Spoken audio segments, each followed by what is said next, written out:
Selamat sore Dewan Juri yang saya hormati dan juga kepada teman-teman saya dari tim kontra maupun tim pro yang saya banggakan. Pada kesempatan kali ini, saya Immanuel Andika Yusa Pratama dari SMA Katolik Santo Agustinus Kota Kediri akan membawakan atau memberitahukan argumentasi saya sebagai tim kontra terhadap pendidikan progresif. Simpelnya, pendidikan progresif ini terlalu membuang banyak sisi positif yang terdapat dalam pendidikan klasik. Apa saja? Saya sudah merangkum 3 sisi positif yang paling krusial yang sebenarnya dapat membangun negeri kita tercinta ini. Untuk yang pertama, itu mengenai membangun disiplin dan penguasaan dasar yang kuat. Pendidikan klasik yang terstruktur membantu siswa membangun kegiatan belajar atau kebiasaan belajar yang konsisten dan memastikan mereka menguasai dasar-dasar ilmu pengetahuan. Langsung saya berikan contoh supaya kita dapat memahami bersama. Dalam pendidikan klasik, siswa diwajibkan menghafal rumus matematika atau aturan tata bahasa secara sistematis. Pendekatan ini melatih ketekunan dan memastikan setiap siswa memiliki fondasi yang kuat. Berbeda dengan metode proyek progresif yang mungkin tidak secara eksplisit menguji penguasaan konsep dasar tersebut. Lalu sisi positif yang kedua, yaitu menjamin pemerataan dan mengurangi subjektivitas. Sistem pendidikan klasik yang memberikan materi yang sama secara sistematis kepada semua siswa lebih menjamin kesetaraan hasil. Contoh, di kelas sejarah dengan kurikulum klasik, semua siswa membaca buku teks yang sama tentang Perang Dunia Kedua dan mengikuti ujian yang sama.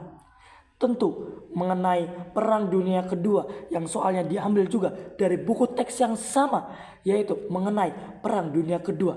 Ini memastikan semua siswa mendapat informasi inti yang setara. Sebaliknya, dalam pembelajaran berbasis proyek, siswa mungkin meneliti topik yang berbeda. Misalnya saja satu kelompok fokus pada materi politik, sementara kelompok yang lain fokus pada materi seni. Sehingga penguasaan materi mereka menjadi tidak merata. Lalu poin yang ketiga, persiapan yang lebih efektif untuk ujian standar.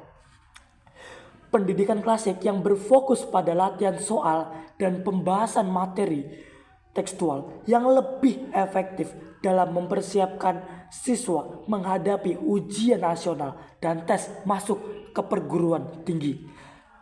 Supaya lebih paham, saya akan memberikan contoh nyatanya. Seorang siswa di sekolah berbasis klasik rutin mengerjakan latihan soal nasional atau yang sering kita sapa sebagai UN dan tes masuk perguruan tinggi atau kerap kita panggil UTBK sebagai bagian dari kurikulum. Ini melatih mereka untuk terbiasa dengan format soal dan manajemen waktu. Sementara itu, siswa dari sistem progresif mungkin menghabiskan waktu lebih banyak pada proyek-proyek kolaboratif yang meskipun bermanfaat, tidak secara langsung melatih mereka untuk menghadapi tekanan dan format ujian standar tersebut.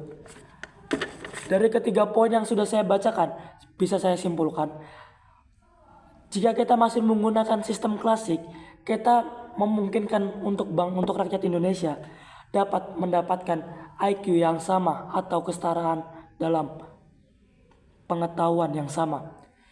Coba teman-teman dan Dewan Juri bayangkan, bagaimana jika rakyat Indonesia yang populasinya terkenal sangat banyak memiliki IQ yang sama atau pengetahuan dasar yang sama. Bukankah itu menjadi kelebihan bagi negara kita sendiri? Mungkin itu saja argumentasi yang bisa saya sampaikan pada kesempatan kali ini.